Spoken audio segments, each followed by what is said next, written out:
जन है, उनका दर्शन होगा, तब उनसे पूछेंगे कि भगवान की शरणागति कैसे होती है, भजन हम कैसे करें, तो वो तीर्थ याटन करता है। तीर्थ याटन से उसके हृदय में पवित्रता आती है, तब उस पवित्रता से वो महत् सेवयम, साधु महात्माओं की सेवा करने का भाव उसके जागृत होता है। संतों को वस्त्र दे दें, भोजन, कुछ किसी भी तरह उनकी सेवा करें, संतों से प्रियता होने लगती। संत सेवा का उसके हृदय में श्यान महत् सेवयाहा, महत् सेवा यही सबसे बड़ी सेवा। भगवत प्रेमी महात्माओं की यदि सेवा मिल जाए, ये महत् सेवा कही जाती है। महापुरुषों की सेवा करने का चाव प्रकट, कैसे हमारे तन से हमारे मन से किसी भी तरह कोई सेवा इनकी बन जाए, अब महत् सेवा बनती है उससे। संतों के पास जाकर उनके सामने शांत बैठ जाना, उनकी बात सुनना, यह भी सेवा है। उनकी आज्ञा पालन करना, यह सबसे बड़ी सेवा है। अगर आप शांत बैठ गए, किसी को विक्षेप नहीं पहुंचाते, उनकी बात सुन रहे, ये सेवा बन रही। मतलब एक आदमी वो दंडता करे, अभी सबके आनंद में विघ्न पड़ जाएगा। संतों के पास सबसे पहली सेवा है, आप शांत, गंभीर, हलचल रहित, उनके अनुकूल, फिर उनके वचनों को श्रद्धापूर्वक श्रवण करके, मनन करके अपने जीवन में उतारने की बात आती। महत् सेवा बनी तो उसकी प्रभु की बातों में आसक्ति पैदा हुई। भगवत चर्चा, भक्त चर्चा, आसक्ति कैसी अब होने लगी, अब बिना सुने नहीं रह जाएगा, इसे आसक्ति कहते हैं। अब कैसे, क्या करूं जिससे मुझे रोज सत्संग मिले, ये अहोभाग्य है। अपने को जो रोज सत्संग कथन श्रवण करने को मिलता है, ये दुर्लभ बात है, दुर्लभ बात है। सुतदारा धन लक्ष्मी पापियों के घर होए, संत समागम हरि कथा तुलसी दुर्लभ। तो ये दुर्लभ बात, महत् सेवा से उसके हृदय में भगवत चर्चा सुनने की आसक्ति पैदा हो गई। अब पहले आसक्ति नहीं होती, सुन करके वो भगवान की शरण में होने की बात आई। शरण कैसे हुआ जाता है, इसके लिए तीर्थ याटन किया, हृदय पवित्र हुआ, साधु समागम हुआ, संत सेवा, महत् सेवायाम, संतों की सेवा बनी उसके हृदय में। अब सत्संग के प्रति आसक्ति हो गई। अब कुछ भी हो, सत्संग के बिना हम नहीं जी सकते। अब समझ लो आप बिल्कुल नजदीक पहुंच रहे हो। कथा में जो ही रुचि हुई तो अकल्याण करने वाले जितने विषय थे उन पे उसकी नजर गई।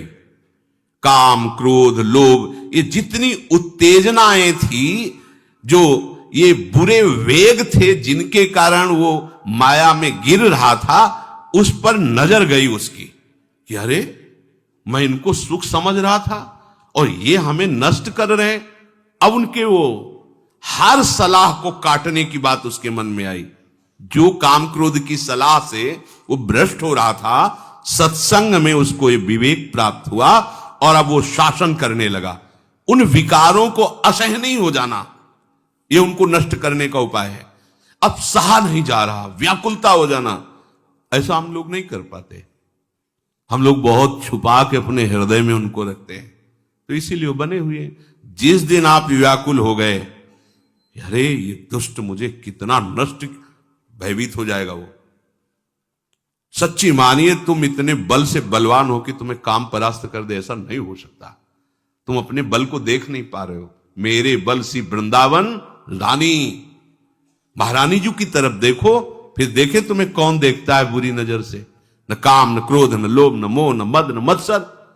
हम क्या करते हैं, महारानी जी की तरफ पीठ किए हुए और इनकी तरफ नजर किए और इनका स्वागत करते हैं। लगता है इनसे हमें सुख मिलता है, इसीलिए बने हुए हैं। सत्संग, सत सेवा अर्थात साधु सेवा से जो सत्संग में रुचि हुई, उसने क्या किया, अनर्थ निवृत्ति कर दी। एक एक छांट छांट कर अपने मन के सारे दोष, अच्छा ये है हटाओ इसको, अब ये है हटाओ इसको। जितने विकार थे वो सब सत्संग के प्रभाव। रोज जलोगे आप, सत्संग सुन रहे हो, रोज जो आपके अंदर गंदगी है, गंदे विचार हैं, गलती है, वो आपको यहां बैठे बैठे जलाएगी। मैं कब निकल पाऊंगा इससे, मैं कैसे दूर कर पाऊंगा, यह सत्संग का प्रभाव होता है। अब कुछ लोग ऐसे भी होते हैं कि वो बांस की तरह होते हैं, बांस में कितनी भी जल वर्षा हो, खूब गाय के गोबर की खाद लगा दो, कभी उसमें फल नहीं लगेगा, पक्का। चाहे गुरु मिले बिरंच सम, फूले फरे न बेत, बरसे सुधा जल सम। अमृत वर्षा करे तो भी बेत बांस में फूल फल नहीं लगेंगे। ऐसे मूर्ख हृदय न चेत, चाहे गुरु मिले बिरंच सम। कुछ ऐसे जड़ स्वभाव के होते, क्या वही सत्संग सुनना चाहे सुन लिया, आचरण में फर्क नहीं पड़ेगा। हमें दिखाई देता है 8-8, 10-10 वर्ष हो गए, वही बात ज्यों की त्यों, वही बात, कोई असर नहीं। बेत हैं ये, सुधरने वाले नहीं। अरे भाई, सुना इसीलिए जाता है कि जो हमारी गलतियां हैं उनका हम त्याग करें। तो जो जिसका अब आखिरी जन्म है, ये जो क्रम आपको बता रहे हैं, पहले भगवद वार्ता सुनी, प्रभु के शरणागत होने का भाव आया, इसलिए तीर्थयाटन धाम यात्राएं शुरू की, संत समागम हुआ, संत सेवा बनी, हृदय में प्रभु के प्रति आसक्ति हुई, उनकी चर्चा सुनने की, सत्संग का प्रभाव छाया, जितने अंदर गंदगी विकार थे सबको त्यागने का धीरे धीरे निश्चय किया, उनका त्याग किया, अर्थात अनर्थ निवृत्ति हुई। अब निष्ठा बन गई।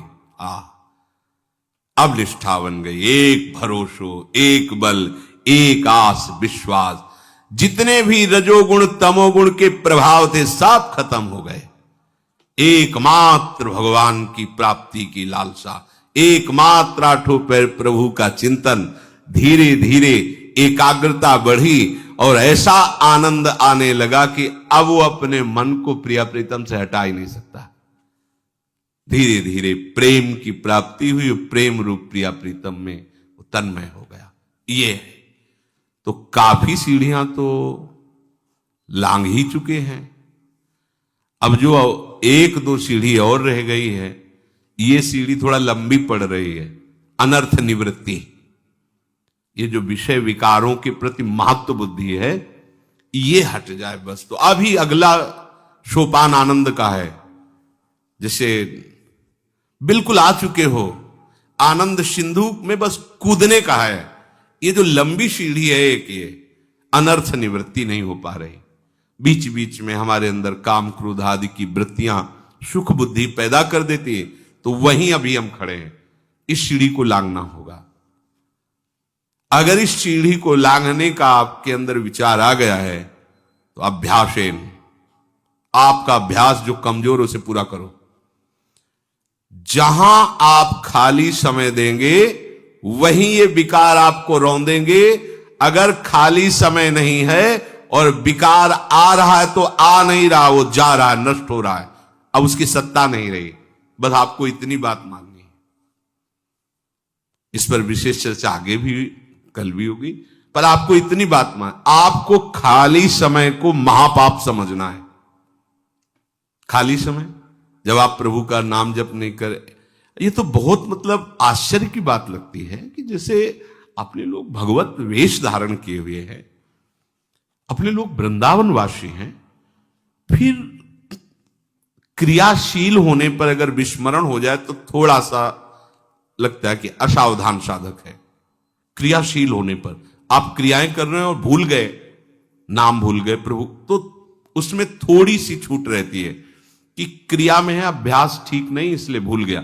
लेकिन हम देखते हैं जब आप क्रिया रहित हैं, पूछो कहां हो है, तो लगता हो क्या तुम, मतलब हो क्या, मतलब तुम्हारा लक्ष्य क्या, तुम कैसे खाली रह सकते हो। मतलब यही बात समझ। एक बार कहा था मुरारी से कि जब लोग कहते हैं कि भजन नहीं होता, तो मुझे लगता है कि फिर करते क्या हो, मतलब ये ऐसा कैसे हो सकता है कि आप भजन कैसे, मतलब समझ में नहीं आता कि किसी विशेष विषय पर आप एकाग्र होकर कर रहे हैं और उस पर छूट गया, तो उस पर लगता है आपकी अभ्यास की कमजोरी। लेकिन आप जब क्रिया रहित हैं, बैठे हैं, खड़े, फिर आपका मंत्र नहीं चल रहा, नाम नहीं चल रहा, तो लगता है तुम हो क्या, फिर क्या हो तुम, तुम्हारा लक्ष्य क्या है। आप सब इस बात की जांच करें, हमारी प्रार्थना को आप स्वीकार करें, आप अपनी जांच करें कि कह देते हैं कि हम प्रभु के दास हैं, हम प्रभु के भगत हैं, हम रसिक हैं, हम उपासक हैं। आप जरा अपने को जांच कीजिए। खाली समय आपके लिए पाप है, ये बात मानिए। कहां मानते हैं आप?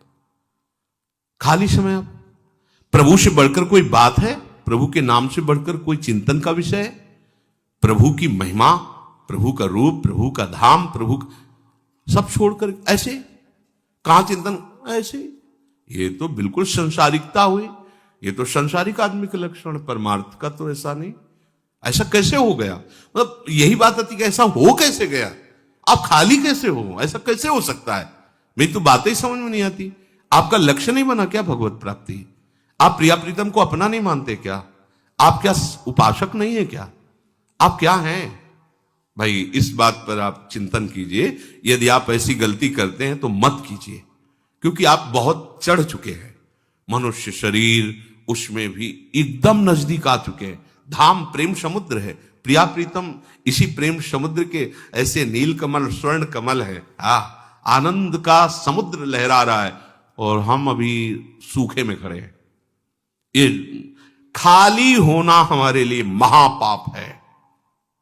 तद्विस्मरणेन परम व्याकुल देति। कोई भी आपका आचरण प्रभु से विलग नहीं होना चाहिए। कोई भी चेष्टा हो अपने प्रभु को साथ रख के करो, आप वो कर भी नहीं पाओगे जो नहीं होना चाहिए। प्रिया प्रीतम को साथ रखो। साथ रखना ही तो उपासना है। समीप, अपने आराध्य देव के समीप रहना ही उपासना है। बिल्कुल नजदीक रहना। कहीं भी कुछ भी, हमारे प्रिया प्रीतम हमारे साथ है, उनका स्मरण हमारे साथ है। वो आपको होने नहीं देगा जो नहीं होना चाहिए। जो होना चाहिए उसमें आपको आगे बढ़ाता जाएगा। एक ही उपाय है, स्मरण। एक शब्द में पूछा जाए आपका लक्ष्य क्या है, साधना का मूल क्या है? एक शब्द में पूछा, साधना का मूल क्या है? कोई पूछ ले, मान लो आप साधक हो, आप उपासक हो, साधना का मूल क्या है? सीधा शब्द है, संसार का विस्मरण और प्रिया प्रीतम की अखंड स्मृति। या एक बोल दो, प्रिया प्रीतम की अखंड स्मृति, तो अपने आप हो गया। इसकी व्याख्या करके कि संसार का पूर्ण विस्मरण और प्रिया प्रीतम की स्मृति। यदि साधना का मूल ये है, यही आपका लक्ष्य है, तो आप कैसे खड़े हो भूले हुए? ये तो बड़े आश्चर्य की बात है कि आप भूले हुए हो, आपको जलन नहीं हो रही, आप व्याकुल नहीं हो रहे। मतलब हो क्या तुम? थोड़ी देर अपने को जांचना चाहिए। तद स्मरणेन परम व्याकुल देव। आपको एक घाटा समझ में नहीं आ रहा? कितनी बड़ी हानि हो रही। हम इस क्षण प्रिया प्रीतम का चिंतन नहीं कर रहे। अगर ये सुधार लिए तो अनर्थ निवृत्ति में देर नहीं लगेगी। विश्वास कर लीजिए, हमारी इस बात पर विश्वास कर लीजिए, मान लीजिए, सारे अनर्थों की जड़ है भगवद विस्मरण। कह हनुमंत विपत्ति प्रभु सोई, जब तो सुमिरन भजन न होई। जिस क्षण सुमिरन भजन नहीं हो रहा, अनर्थ आ जाएगा, ऐसा हमारे को फंसा लेगा, फिर हम चाहेंगे भी तो स्मरण नहीं कर पाएंगे। खाली मत रहो। खाली रहना श्राप है, खाली रहना पाप है, खाली सबसे बड़ा अपराध है रहना। आप इसको इस कोट से लीजिए, खाली रहना ठीक नहीं है। तो अभी आप देखो, अनर्थों की निवृत्ति हो जाएगी। तो मन को वश में करने के लिए विचार विवेक पूर्वक जहां जहां राग है उसको हटाइए। सब कुछ हमारी मांग प्रभु से हो जाएगी पूरी, किसी और की जरूरत नहीं। रूपवान, गुणवान, कृपालु, अविनाशी और हमको प्यार करने वाले, सिर्फ हमको प्यार करने वाले, सिर्फ हमको प्यार करने वाले। ये बात तुम्हारे दिमाग में बैठ जानी चाहिए। आपके शरीर को नहीं, आपके भोगों को नहीं, आपको प्यार करने वाले, केवल आपको प्यार करने वाले केवल प्रभु है, दूसरा कोई नहीं। अभी अभी स्मरण प्रारंभ हो जाएगा अखंड। आगे चलकर ऐसा प्रलोभन जागृत होता है कि जरा जरा सी रूप की झांकी आने लगती है प्रारंभ में ऐसे। फिर तो नाम में और श्रद्धा विश्वास हो जाता है। अरे आप जो सोचे वो तत्काल होने लगेगा। फिर आपको और लगेगा, अरे ये तो बहुत। जैसे जैसे आप बढ़ते जाएंगे और इसका स्वाद, इसकी महिमा, इसका प्रभाव बिक जाएंगे। आप जी नहीं सकते नाम के बिना। नामी से भी बढ़कर नाम से प्यार हो जाता है महापुरुषों को। भगवत साक्षात्कार हो गया, सब है, ब्रह्मबोध हो गया, और हरिशरणम हरिशरणम हरिश सनकादि भगवान शिव निरंतर जपते रहते। सबका सार, सब साधना का सार अखंड स्मृति, संसार का विस्मरण और प्रभु का अखंड स्मरण। इसको कल के लिए क्यों छोड़ते हो? आज ही लो ना। अपनी दिनचर्या को जांचो, आप कहां स्मरण छोड़ देते हो। कथा नहीं है, ये व्यथा मिटाने की बात है। सिद्ध होना कोई कठिन बात नहीं है। हम जन्म सिद्ध हैं। कैसे? बोले आप हो गए? हम अपनी बात नहीं कहते, हम सब क्या प्रभु के हैं। ये बात पक्की है कि नहीं? उनके अंश है ना। जन्म सिद्ध पावर हमारे पास है, बस हम उसको भूल कर, जैसे अरब खरबपति का लड़का खेलते खेलते दूर निकल गया और अपने पिता और उसके वैभव को भूल गया और गली में खड़ा होकर मांगने लगा। बस वो दशा हमारी है। लौटो, अपने प्रीतम की तरफ लौटो, अभी सिद्ध हो, क्योंकि तुम उनके हो, उनके लाड़िले हो। तुम्हारे वो लाड़िले, तुम उनके लाड़िले। तुम जितना प्यार करते हो, अनंत गुना तुमको प्यार करते हैं। ये कथा नहीं है, कथा की बात नहीं। अब कुछ ऐसी बातें हैं जो बात ही नहीं बोल सकते, मतलब शब्द ही नहीं कि हम बोल सके, असमर्थ हैं बोलने के लिए। बस इतना ही हो सकता है, मुंह का स्वादन जैसे गूंगा लें, बस ऐसे हो सकता है। बहुत प्यारे। ये मत सोचो वो कोई भगवान है, वो दूर के हैं। अपने लोग जो दूर है उनको अपना मानते हैं, जो अपने उनको, ये मायाकृत जाल बिछा हुआ है। बहुत प्यार करते हैं वो। बस स्वीकार करो हृदय से, और इस स्वीकृति का परिणाम हर समय स्मृति। क्या चला जाएगा तुम्हारा? सोचो, जो कुछ तुम अपना मान रहे हो तो सब चले ही जाएगा। अगर राधा राधा राधा कहोगे तो यहां भी सुखी हो जाओगे। ये परलोक सकल सुख पाओ। राधा राधा हम कहते हैं, मंत्र ना चले, छोड़ो, कुछ और नहीं, छोड़ो सब। राधा राधा राधा। आचार्य चरण कह रहे हैं, राधा नामयु कार्यम हिनुदिन मिलितम साधना भीष्टकूट त्याज्यो। राधा राधा राधा, करोड़ों साधनाएं भी ऐसा फल नहीं दे सकती। राधा राधा राधा, तो जिनके हाथ में कलम है ना, वो क्या करते हैं? ऐसे गुणा का निशान लगा देते, साफ खत्म, क्रियमाण संचित प्रारब्ध पूरा। ऐसे अनुल्लिख्या अनंतानपि तदपराधान मधुपतिर महाप्रेमा विस्तस तो परम देयम विमृशति तवैकम श्री राधे गृणते ही नामामृत रसम। कहा परेशानी? राधा राधा बोले, उसको तो काट दिया और आगे लिखेंगे नहीं। अनुल्लिख्या लिखेंगे ही नहीं। क्यों? तुम राधा राधा बोल रहे हो, लालजू कैसे तुम्हारी बात? हाँ, नहीं लिखेंगे आगे, खत्म तुम्हारा लिखना पड़ना। जो लिखा पड़ा था ना, काट क्या दिया, फाड़ के फेंक दिया। मालिक है इसका, रजिस्टर से इनाम खत्म, आवागमन से। अभी हमारी प्यारी जू के पास जाए, क्योंकि राधा राधा। लालजू सोचते क्या दे दें इसको, कुछ मिलता नहीं देने को, क्योंकि राधा नाम जापक को लालजू संसार में थोड़ी फंसाएंगे, लोकांतर के भोग थोड़ी देते हैं, अपना प्रेम दे देते हैं। प्रेम समुद्र श्री लाडली जू का सानिध्य दे देते हैं। लाल रंगीलो गाये ताते प्रीति रंगीली पाए। लालजू रीझ करके लाडली जू के